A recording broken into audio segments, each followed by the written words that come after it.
مفسرین کرام کی ایک اور جو رائے ہے وہ یہ ہے کہ صحابہ کرام رضی اللہ تعالی عنہما جو ہیں وہ سارے ہی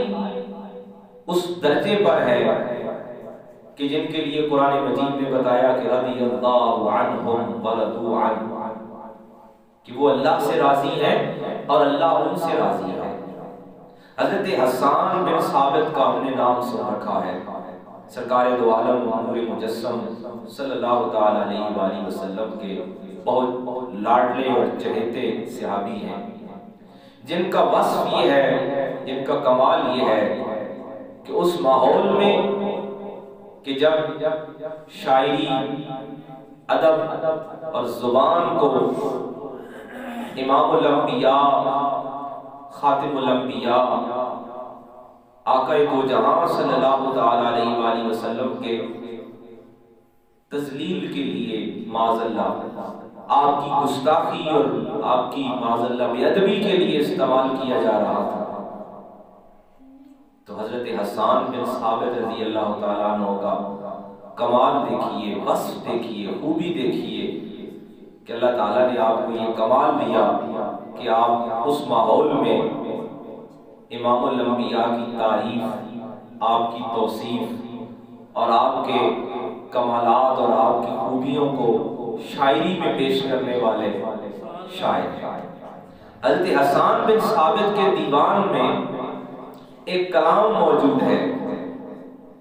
اور وہ کلام منسوب ہے کس سے؟ مولائے کائنات جناب شیر خدا علی بن ابی طالب علیہ السلام سے۔ ان اشعار میں آپ فرماتے ہیں کہ اے ابو الحسن، کہ امام حسن کے باپ، اے ابو الحسن، آپ اہل ایمان میں وہ مرتبہ رکھتے ہیں کہ سرکار دو عالم نور مجسم صلی اللہ تعالی علیہ وآلہ وسلم سے آپ کو کئی طرح کی نسبت ہے۔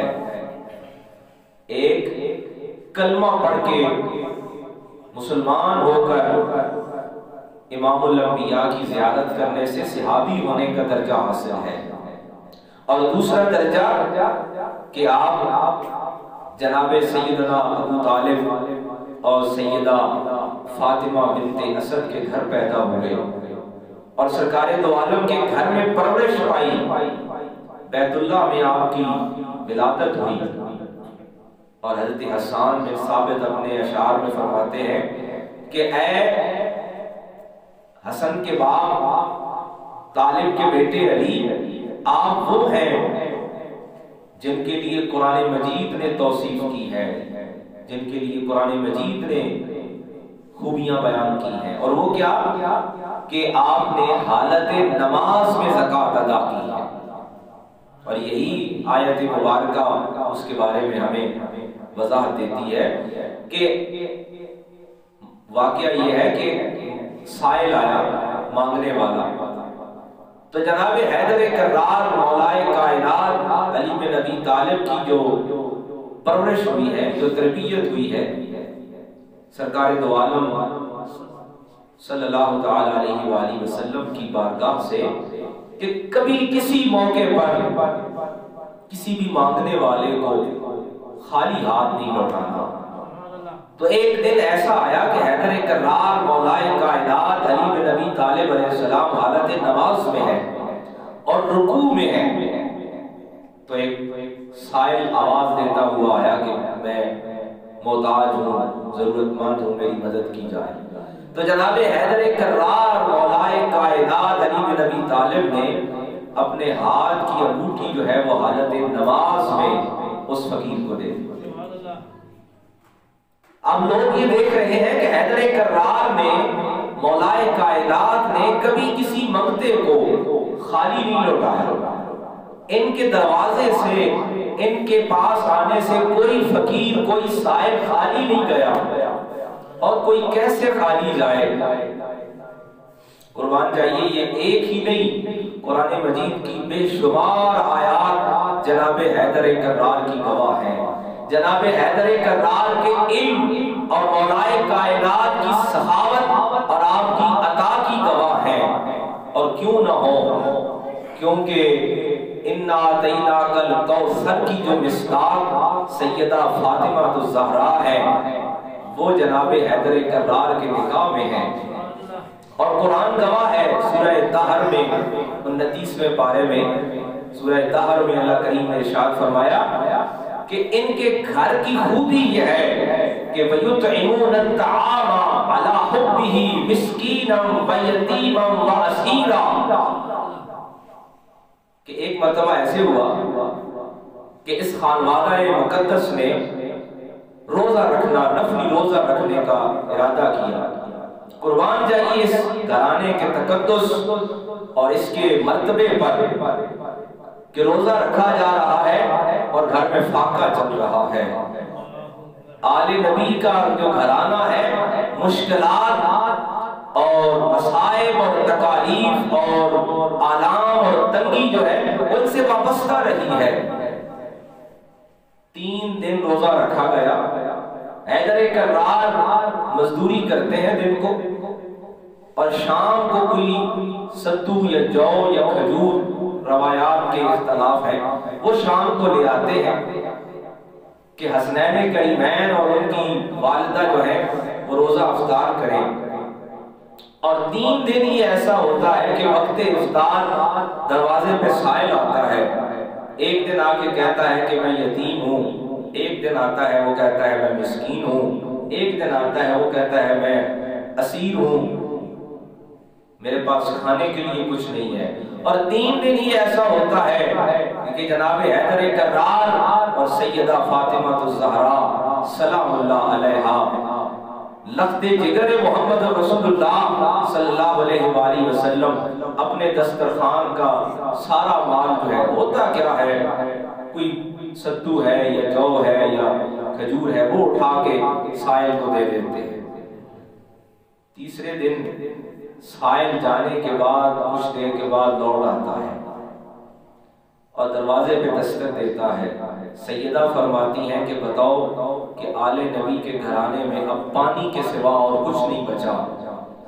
تو روایات میں موجود ہے کہ وہ جو اب دروازے پہ آیا تھا وہ کہتا ہے میں جبریل ہوں، 3 دن مجھے عرش سے بھیجا گیا کہ میں آل نبی کے دروازے کا سائل بنوں، اور 3 دن مجھے آل نبی کے دروازے سے عطا کیا گیا، اور آج میں عرش سے انعام اور نعمتیں آل نبی کے دروازے پہ دینے کے لیے آیا ہوں۔ تو قرآن مجید نے اس کو بھی بیان کیا۔ تو جناب حیدر کرار مولا کائنات، آپ کی سخاوت، آپ کی عطا، آپ کا جود وہ اپنے عروج پر ہے، اور معاشرہ اس بات کا گواہ ہے اپنے برائے کہ حیدر کرار سے کبھی کوئی مانگنے والا خالی نہیں گیا۔ اور یہ بھی پتا ہے کہ حیدر کرار کی نماز بھی کبھی قضا نہیں ہوئی، کیونکہ مولا کائنات فرماتے ہیں، کسی نے پوچھا کہ آپ کو زندگی میں پسند کیا ہے؟ سب کچھ تو آپ لوٹاتے رہے ہیں، بانٹتے رہے ہیں، دیتے رہے ہیں، کوئی اپنے لیے پسند کیا ہے؟ تو وہ جن کی ولادت بیت اللہ میں ہوئی اور جن کی شہادت مسجد میں ہوئی اور جن کی والدہ فاطمہ بنت اسد ہیں، اور یہ وہ دنیا کی مقدس ترین ماں ہے جس کی قبر اطہر میں امام الانبیاء ان کے دفن ہونے سے پہلے لیٹے ہیں، اور جن کے والد جناب ابو طالب ہیں جو نکاح خوان محمد رسول اللہ ہیں، جو پرورش کرنے والے ہیں امام الانبیاء کی۔ تو جناب سیدنا علی بن ابی طالب فرماتے ہیں مجھے پسند یہ ہے کہ گرمی کے دن ہو اور میں حالت روزہ میں ہوں اور سارا دن میں جہاد کروں، اور رات ایسی آئے کہ میں ساری رات اپنے رب کے حضور مصلی پہ موجود رہوں۔ تو اب حیدر کرار کو نماز سے اور سجدے سے اور رکوع سے پیار ہے، اور دوسری طرف سخاوت اور عطا کرنے کی جو عادت ہے وہ بھی اپنے عروج پر ہے۔ اب سائل جو ہے وہ حالت نماز میں آ گیا ہے، اور جناب حیدر کرار مولا کائنات نے حالت رکوع میں اپنے ہاتھ کی انگوٹھی خیرات کر دی۔ اب جناب روح المعانی کے مفسر جناب سید محمود آلوسی اور تفسیر کبیر کے امام فخر الدین رازی فرماتے ہیں کہ قرآن مجید نے اس بات کو اپنے پاس محفوظ کر لیا کہ اللہ کے بعد ولی جو ہیں وہ رسول اللہ ہیں، اور اس کے بعد اہل ایمان ہیں، اور اہل ایمان کے ولی وہ ہیں، ان کی خوبی کیا ہے، ان کی نشانی کیا ہے کہ یقیمون الصلاۃ ویؤتون الزکاۃ وہم راکعون، کہ وہ حالت نماز میں بھی زکات کی ادائیگی اور خیرات دینے میں ذرا برابر بھی تعامل نہیں کرتے، بلکہ وہ رکوع کی حالت میں بھی ادائیگی کرتے ہیں۔ اور فرمایا کہ یہی وہ لوگ ہیں جن کے ساتھ تمہاری معیت ہونی چاہیے۔ وَمَن يَتَوَلَّ اللَّهَ وَرَسُولَهُ وَالَّذِينَ آمَنُوا فَإِنَّ حِزْبَ اللَّهِ هُمُ الْغَالِبُونَ۔ صحابہ کرام سوال کرتے ہیں، یا رسول اللہ ہماری برادریاں ختم ہو گئی ہیں، ہماری رشتہ داریاں اسلام کے دائرے میں داخل ہونے سے ختم ہو گئی ہیں، اب ہمارا دوست کون ہو سکتا ہے، اب ہمارا ولی کون ہو سکتا ہے؟ فرمایا کہ تمہارے ولی انما ولیکم اللہ ورسولہ والذین آمنوا، اب تمہارے دوست، تمہارے ولی بمانا ولایت اور ملکیت، اور ملکیت بمانا تصرف، اب تمہارا اللہ تمہارا ولی ہے، تمہارے آقا، تمہارے مولا جناب محمد رسول اللہ تمہارے ولی ہیں، اور اس کے بعد اہل ایمان ہیں، اور اہل ایمان میں وہ جو حالت رکوع میں بھی خیرات اور زکات کرنے میں تعامل نہیں کرتے، وہ تمہارے ولی ہیں۔ اور فرمایا کہ اب ایک طرف تو وہ تمہارے ولی ہو گئے نا کہ وہ تم سے محبت کر رہے ہیں، تمہیں اپنی سرپرستی میں لیے ہوئے ہیں، اور تمہیں اپنی قربت کس سے رکھنی چاہیے؟ وَمَن يَتَوَلَّ اللَّهَ وَرَسُولَهُ، تمہیں بھی اپنی جو دوستی ہے، اپنی جو معیت ہے، اپنی جو رغبت ہے، وہ اللہ کی طرف رکھنی چاہیے اور رسول اللہ کی طرف رکھنی چاہیے، وَالَّذِينَ آمَنُوا، اور ایمان والوں کی طرف رکھنی چاہیے۔ معاشرے میں سوال ہو رہا تھا کہ تم مہاجرین کے ساتھ ہو جن کا اپنا گھر نہیں ہے، جن کے پاس پراپرٹی نہیں ہے، جن کے پاس جائیداد نہیں ہے، جن کے پاس منصب نہیں ہے۔ پھر قرآن مجید کی آیت نازل ہوئی، فرمایا گھبرانا نہیں ہے، اللہ کے ساتھ دوستی رکھنے سے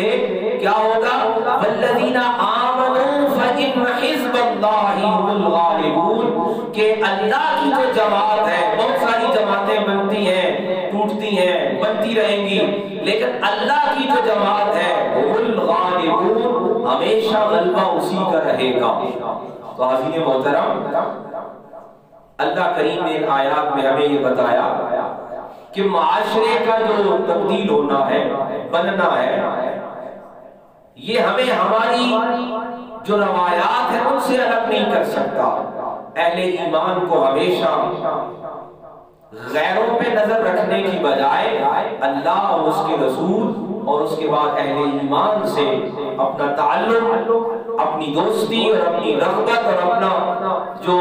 سلسلہ ہے نسبت کا، وہ اہل ایمان سے رکھنا چاہیے۔